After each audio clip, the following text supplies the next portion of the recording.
Hai semuanya, selamat datang di kursus dasar Member Care. Hari ini saya akan berbagi 3 hal dengan Anda. Pertama, saya akan memberikan gambaran umum tentang 30 hari ke depan, apa saja yang termasuk di dalamnya dan bagaimana Anda dapat berpartisipasi. Yang kedua, saya akan bercerita bagaimana saya terlibat dalam Member Care. Dan ketiga, saya akan menunjukkan bahwa setelah 30 hari, Anda bisa terlibat dan berkembang, bahkan memulai pelayanan Member Care sendiri. Kita mulai minggu pertama, hari pertama, kursus ini berisi video YouTube. Tonton termasuk lembar kerja yang dapat diunduh dalam format PDF di catatan kaki di bawah dan akan mencakup diskusi di grup komunitas Facebook. Akan ada ratusan orang, jadi saya mengharapkan banyak interaksi, diskusi yang bermanfaat dan berbagi sumber daya. Ya, kursus ini akan berlangsung selama 30 hari. Minggu pertama akan membahas konteks, pola pikir, dan teologi. Minggu kedua akan membahas berbagai model member care. Ada berbagai model member care di luar sana dan saya akan memperkenalkan beberapa di antaranya. Minggu ketiga akan membahas model baru yang disebut piramida perawatan yang akan saya perkenalkan kepada Anda. Minggu keempat akan membahas kisah Anda. Kita akan melihat contoh-contoh penyimpangan, krisis, dan perawatan, baik dalam Alkitab maupun dalam kehidupan nyata di luar sana saat ini. Kita akan mengakhiri 30 hari ini dengan bagaimana cara mewujudkannya, bagaimana mengembangkan pelayanan member care Anda, dan bagaimana Anda membangun pusat member care. Kita memiliki beberapa ratus orang, jadi ini akan menyenangkan. Yang kedua adalah berbagi kisah pribadi saya dengan Anda dan bagaimana saya terjun ke member care. Pada 12 Januari 1996, istri saya dan 2 anak saya, yang saat itu berusia 1 dan 3 tahun, kami naik pesawat di Berlin dan terbang ke Tiongkok untuk bergabung dengan pelayanan panti asuhan di Pusat Kesejahteraan di Tiongkok. Karena saya berbicara bahasa Mandarin, saya langsung berada di posisi kepemimpinan di Tiongkok. Saya bergabung dengan venture bermitra dengan pemerintah Tiongkok, menjadi pemimpin tim, mempekerjakan 30 orang Tiongkok dan sebagainya. Pekerjaan yang luar biasa. Saya benar-benar merasa seperti, wow, ini dia, saya berada di pusat kehendak Tuhan. Tetapi 3 tahun kemudian, saya sudah selesai, energi saya habis, saya kelelahan, saya mengalami gejala fisik di dada saya mengalami nyeri dada dan ya, saya frustrasi. Saya berada di titik terendah. Saya tidak bisa lagi berhubungan dengan Tuhan. Saya seperti apa ini? Bagaimana ini bisa berlanjut? Saya benar-benar berada di ujung tali. Kami menemukan buku ini terlalu berharga untuk hilang dan isinya tentang mengeksplorasi penyebab dan solusi untuk berkurangnya jumlah misionaris dan itu seperti air segar bagi jiwa kami yang kering. Kami menemukan seorang psikolog dan pasangan pastoral yang mampu memahami kami, berempati, dan membantu kami melewati masa krisis yang kami alami. Setelah proses penyembuhan dan pemulihan, kami pindah ke Chiang Mai, Thailand, untuk dekat dengan Tiongkok, tetapi tidak di Tiongkok. Saat kami menyadari bahwa ada orang lain di lapangan yang memiliki kebutuhan besar, bukan hanya kami, tetapi banyak orang lain. Saya merasa kami perlu mendirikan sesuatu, kami perlu memulai sesuatu. Saya bukan konselor, saya bukan psikolog, jadi siapa saya untuk memulai member care? Kemudian mungkin tahun 1999 atau 2000, saya bertemu Larry Gardner di konferensi di Amerika Serikat yang disebut kesehatan mental di bagian misi.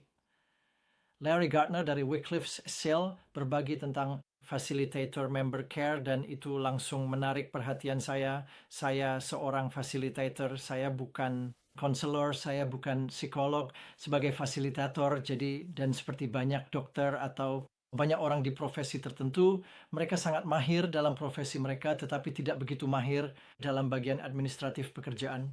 Dan saya merasa seperti itulah saya bisa melakukan ini. Saya tipe orang yang manajer, saya tipe orang yang wirausahawan sosial. Saya seorang pemimpin dan itu sangat cocok untuk saya. Jadi saya memulai pusat member care sekitar tahun 2001 sampai 2002 di Chiang Mai, Thailand. Pusat Member Care Well di Chiang Mai, Thailand. Awalnya kami memulai dengan seminar dan pelatihan dan kemudian setelah beberapa waktu psikolog dan konselor datang. Jadi kami memiliki campuran pelatihan dan juga layanan 1 lawan 1. Dan itu tumbuh dan berkembang selama bertahun-tahun, dan pada tahun 2005 tsunami melanda dan memulai kantor kedua di selatan Thailand. Pada tahun 2006 saya pindah kembali ke Tiongkok untuk memulai pusat member care di sana. Pada saat yang sama saya diminta untuk menjadi koordinator dan pemimpin jaringan member care global, dan jadi fasilitasi member care saya terus berlanjut di Tiongkok. Awalnya kami juga fokus pada orang asing yang tinggal di Tiongkok. Kami perlahan beralih dari populasi asing di Tiongkok ke populasi nasional di Tiongkok, dan itu juga terjadi dalam 10 tahun terakhir ketika gereja Tiongkok memobilisasi orang Tiongkok untuk kembali ke Yerusalem, pergi ke luar negeri, kembali ke Asia Tengah untuk pekerjaan misi. Jadi kami berada di waktu yang sangat strategis di Tiongkok ketika ada banyak perubahan dan pergerakan. Jadi itu seperti 20 tahun member care yang telah saya ikuti, dan saya rasa tidak banyak yang belum saya lihat. Saya telah terlibat dalam berbagai peran dan bentuk dalam gempa bumi, serangan teror, kematian, pembunuhan, perzinahan.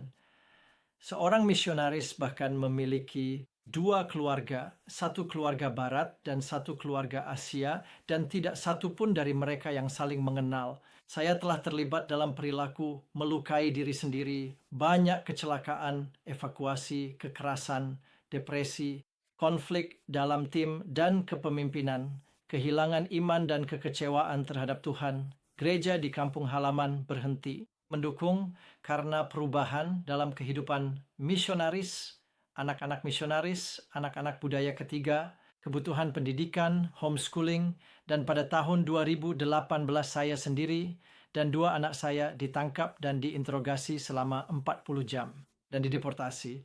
Jadi saya telah melihat banyak hal seperti yang Anda lihat di kartun kecil Ziggy ini tentang jalan memutar. Saya benar-benar dapat mengidentifikasinya seperti yang saya alami dalam hidup saya sendiri. Saya ingin melakukan pekerjaan di panti asuhan di Tiongkok, tetapi kami kehabisan tenaga dan harus pergi.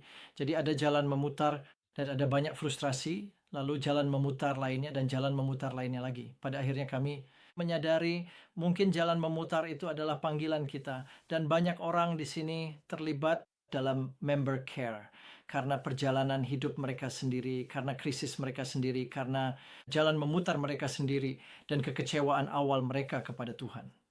Kemudian mereka harus menyesuaikan citra mereka tentang Tuhan dan hubungan mereka dengan Tuhan, kekecewaan pada orang-orang dan pada korporasi, dan mereka harus menyesuaikan diri. Jadi jalan memutar adalah bagian dari kehidupan setiap orang, dan jalan memutar adalah bagian dari pertumbuhan kita, pertumbuhan pribadi kita. Dan dibutuhkan kekuatan dan bantuan dari luar untuk memproses dan secara sehat memasukkan dan mengintegrasikan jalan memutar ke dalam cara baru, arah baru, dan visi baru. Nah, itu membawa saya itu bagian dari kisah saya, dan itu membawa saya ke poin terakhir saya hari ini adalah saya ingin menunjukkan kepada Anda bagaimana 30 hari ini dapat membantu Anda mengembangkan dan bahkan memulai pelayanan kepedulian member care sendiri.